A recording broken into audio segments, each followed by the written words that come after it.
Le respect des lois et des normes internationales en matière d'élection est exigé de tous les acteurs selon la société civile aujourd'hui.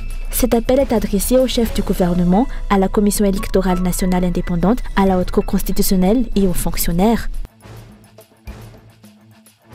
5000 exploitants miniers en dehors du cadre légal seront réglementés et 91 centres d'encadrement seront établis pour prévenir l'exploitation illégale de l'or. Selon le dernier Conseil des ministres, une décision qui ne résoudra pas le problème de l'exploitation illégale dans le pays, selon certains politiciens, car la politique du gouvernement reste rarement mise en œuvre. Dans l'actualité internationale, 3 membres d'équipage d'un navire marchand ont été tués mercredi dans le golfe d'Aden, selon l'armée américaine, dans la première attaque meurtrière des rebelles Houthis au large du Yémen.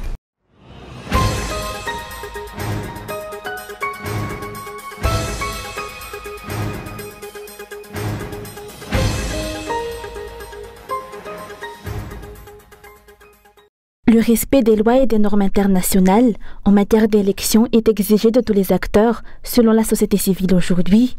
De nombreux efforts doivent être déployés pour améliorer le processus électoral. Cet appel est adressé au chef du gouvernement, à la Commission électorale nationale indépendante, à la Haute Cour constitutionnelle et aux fonctionnaires.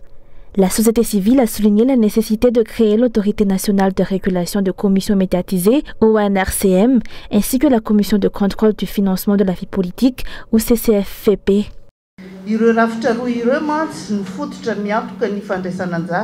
Ces 2 institutions garantissent la participation démocratique en coordonnant la communication dans les médias et en contrôlant le financement lors des campagnes électorales.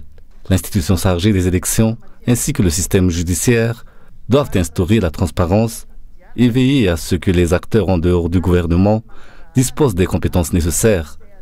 La Commission électorale nationale indépendante et ses branches doivent faciliter l'accès des candidats, des observateurs et des médias au bureau de vote, ainsi qu'au service de recensement des matériels de vote, afin que ces derniers puissent obtenir des données réelles sur les élections.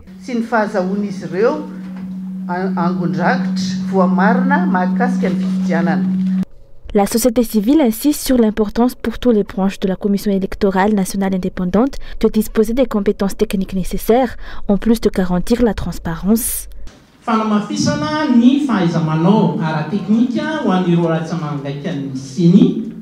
Renforcement des compétences techniques des branches de la Commission électorale nationale indépendante, notamment des membres du comité local de recensement des électeurs, des membres des bureaux de vote et des membres du service de recensement des matériels de vote, renforcement des compétences des institutions travaillant dans le domaine de l'éducation électorale, les officiers de police judiciaire et les juges électoraux, administratifs et pénaux sont encouragés à échanger entre eux et avec la Commission électorale nationale indépendante afin de coordonner le processus de jugement.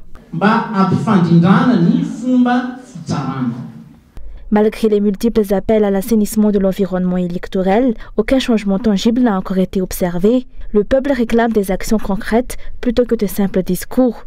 Cela touche les dirigeants, les politiciens ainsi que les diverses organisations de la société civile et plus particulièrement les institutions en charge du processus électoral. Rappelons qu'un atelier de partage et de renforcement des suggestions émises par les organisations de la société civile suite à la dernière élection présidentielle s'est tenu à Tanmin pendant 2 jours. Selon les explications, l'objectif commun demeure l'amélioration du processus électoral dans le pays afin de garantir des élections justes, impartiales, transparentes et acceptées de tous.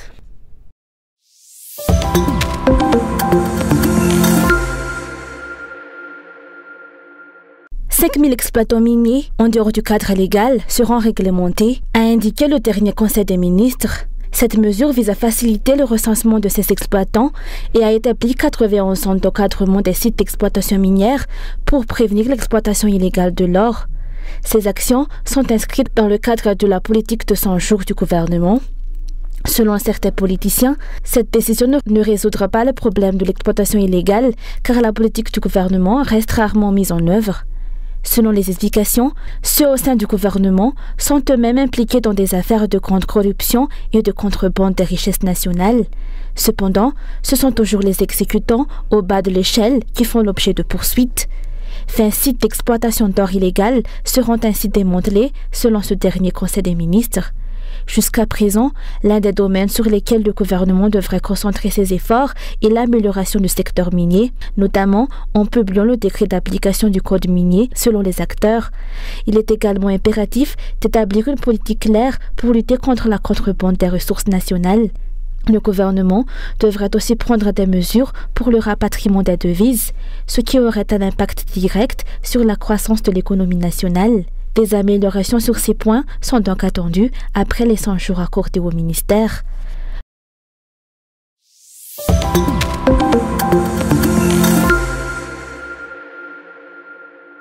Les dirigeants et les députés sont les premiers responsables du recul de Madagascar en termes de respect de la Constitution.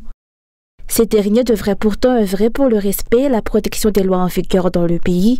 C'est ce qu'a déclaré aujourd'hui un formateur au niveau de Nation Changer Madagascar. Plusieurs qualités sont donc attendues de ceux qui vont se porter candidats aux élections législatives de ce 29 mai prochain. En tant que représentant du peuple, un député doit être déterminé à militer pour les intérêts de la population. Un de ses rôles des députés est de contrôler le travail de l'exécutif. Les députés forment le pouvoir législatif. Ils ont le devoir de créer des lois pour les intérêts du peuple et de protéger les lois en vigueur du pays, surtout la loi fondamentale. Les dirigeants ne devraient pas contrôler les députés qui ne doivent pas déroger de leur rôle principal, celui d'écouter les besoins du peuple et de militer pour qu'ils soient pris en considération.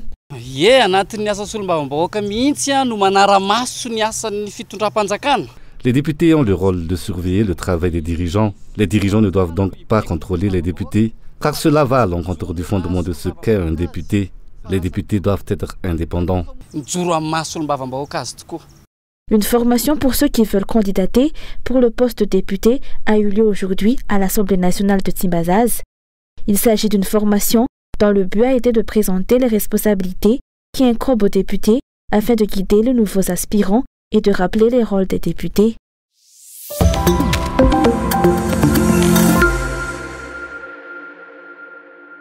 L'accès des femmes à leurs droits est limité, notamment par l'existence des lois discriminatoires à Madagascar. Plusieurs femmes membres d'associations et organisations du pays, sélectionnées par l'Union européenne, l'ont souligné ce matin lors d'une table ronde au musée de la photographie à Andoualo.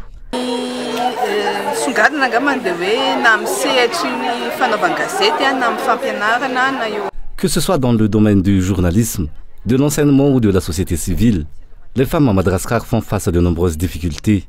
De nombreuses lois discriminatoires restent en vigueur et limitent l'accès des femmes à leurs droits, en plus des violences quotidiennes. Cependant, un point positif réside dans l'engagement continu des défenseurs des droits de l'homme et des divers partenaires œuvrant pour l'amélioration de la situation des droits des femmes dans le pays. Malgré les progrès déjà réalisés, la lutte pour faire respecter les droits des femmes se poursuit. Chaque 8 mars est l'occasion de sensibiliser les dirigeants sur l'importance du respect de ces droits.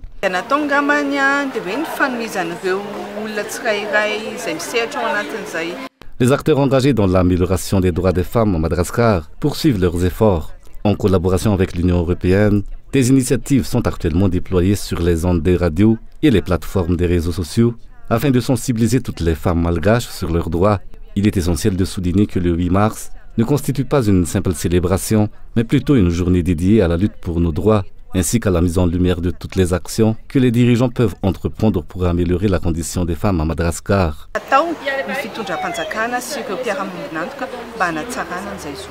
À l'instar des autres pays du monde, Madagascar célébrera également la journée du 8 mars, dont le cœur des activités se déroulera à Toamasna cette année.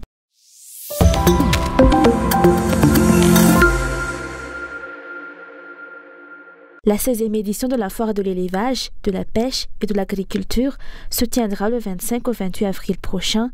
Pour la promotion du secteur de l'élevage à Madagascar, la consommation des produits venant de l'élevage à Madagascar reste jusqu'à présent faible. Si l'on ne se réfère qu'à la consommation d'œufs, si dans d'autres pays comme aux Seychelles, une personne consomme en moyenne 100 œufs par an, à Madagascar, une personne ne consomme que 20 œufs par an. D'où cette initiative de foire qui permet de réunir les consommateurs et les acteurs du secteur de l'élevage. Selon les organisateurs, cette 16e édition se démarquera des précédentes où de nombreuses nouveautés seront au programme. Elle se tiendra au MPE Nansan.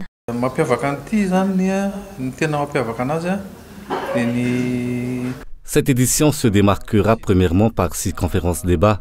Deuxièmement, il y aura la promotion de l'investissement en amont et en aval de la production.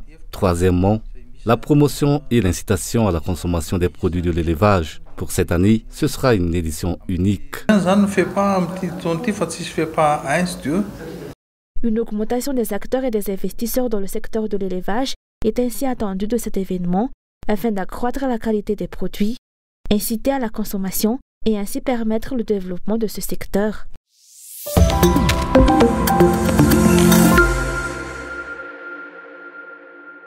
De nombreuses activités sont proposées dans le cadre du scoutisme pour l'éducation des jeunes. Dans cette optique, les scouts d'Analamaïnti ont organisé le trail End on Fitch. L'objectif de cet événement est également de sensibiliser à la richesse naturelle de Madagascar. Plusieurs types de courses sont proposés dans le cadre de cette initiative. Selon les organisateurs, la participation à ce trail sera payante et l'argent collecté servira à financer la formation des éducateurs. L'inscription au trail End on Fitch se clôturera le 16 mars prochain. Les participants auront l'occasion de traverser plusieurs régions lors de l'événement. Le circuit a été sélectionné pour mettre en valeur les sites exceptionnels de Madagascar.